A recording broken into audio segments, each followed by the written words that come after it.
మహంకాళి దేవాలయం ఉప్పుగూడ 12వ వార్షికోత్సవం అంగరంగ వైభవంగా నిర్వహించారు.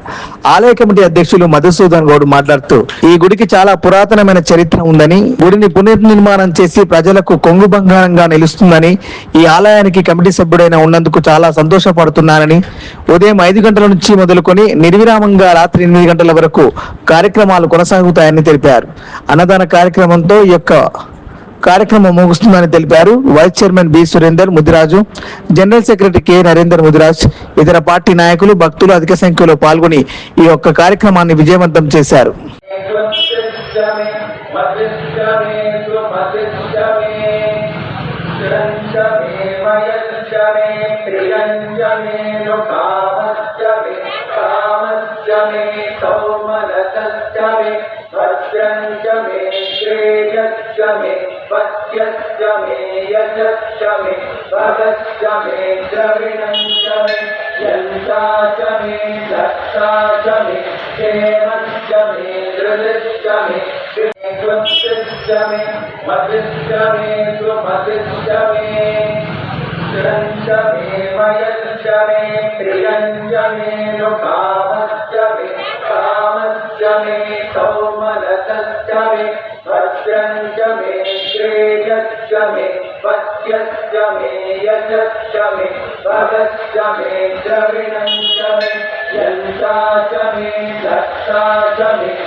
ఈ రోజు జ్యేష్ఠ విశ్వావసనామ సంవత్సర జ్యేష్ఠ శుద్ధ దశమి. ఈ సంవత్సరము ఈ దేవాలయం నిర్మాణమయ్యి ఈరోజు కూడా మహంకాళి దేవాలయం యొక్క వార్షికోత్సవ పూజా కార్యక్రమాలు నిర్వహించడం జరిగింది. 8/6/2014 సంవత్సరం లోపల ఈ యొక్క దేవాలయాన్ని భక్తుల కోరికార్థము మరియు కమిటీ వారు అందరం కూడా బస్తి బాధ్యతను నిర్వహించుకొని దేవాలయాన్ని పునర్నిర్మించి అమ్మవారి యొక్క విగ్రహ ప్రతిష్టాపన కార్యక్రమం నిర్వహించాలని జరగడం జరిగింది.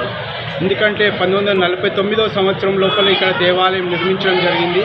అది కొన్ని అనివార్య కారణాల వల్ల మరియు ప్రభావితంతో అది కొద్ది కూలడం జరగడంతో భక్తులందరికీ కోరిక మేరకు ఆ యొక్క దేవాలయాన్ని పునర్నిర్మించాలని భావించుకొని 8/6/2014 సంవత్సరం లోపల దేవాలయాన్ని పునర్నిర్మించి అమ్మవారిని 5 భుజాలతోటి 10 భుజాలతోటి 5 ఫీట్ల 10 ఇంచులతోటి అమ్మవారిని విగ్రహ ప్రతిష్టాపన కార్యక్రమము బ్రహ్మశ్రీ పాలెం మనోజ్ శర్మ శాస్త్రి గారు మరియు భారతీ విద్యారణ్య స్వామి గారి యొక్క దివ్య మంగళ శాసనాలతోటి ఆ యొక్క అమ్మవారి యొక్క విగ్రహ ప్రతిష్టాపన కార్యక్రమం నిర్వహించడం జరిగింది. ఆ రోజు నుంచి ప్రతి సంవత్సరము వార్షికోత్సవ కార్యక్రమం నిర్వహిస్తూ బోనాలను మరియు దసరా శరన్నవరాత్రులను ఎంతో వైభవపేతంగా నిర్వహించడం జరుగుతుంది. ఈ రోజుకి 12 వసంతాలు పూర్తి చేసుకున్న సందర్భంగా ఈరోజు అమ్మవారి దేవాలయం లోపల వార్షికోత్సవ పూజా కార్యక్రమాలు ఉదయం 5 గంటలకు అమ్మవారి యొక్క సుప్రభాత సేవల కార్యక్రమంతో ప్రారంభమై అమ్మవారి యొక్క మహాకలిశాభిషేకం 108 కలశాలతోటి అమ్మవారికి విశేషమైన అభిషేక కార్యక్రమం నిర్వహించడం జరిగింది. తదనంతరము అమ్మవారి యొక్క మహా అలంకరణ మరియు మహాహారతి కార్యక్రమం నిర్వహించడం జరిగింది. తదనంతరం సాయంత్రము 4 గంటలకు అమ్మవారి యొక్క గణపతి హోమము మరియు నవగ్రహ దుర్గా సహిత హోమం కార్యక్రమం నిర్వహించుకొని లలిత సహస్రనామ కుంకుమార్చన కార్యక్రమం కూడా నిర్వహించుకున్న తర్వాత అమ్మవారి యొక్క పల్లకి సేవ కూడా నిర్వహించడం జరుగుతుంది. కాబట్టి ఆ భక్తులందరూ కూడా వచ్చేసి అమ్మవారిని దర్శించుకొని అమ్మవారి యొక్క కృపకు పాత్రలు అవుతారని మనసారా ప్రతి ఒక్కరికి కోరుతున్నాం. జై భవాని, జై మా.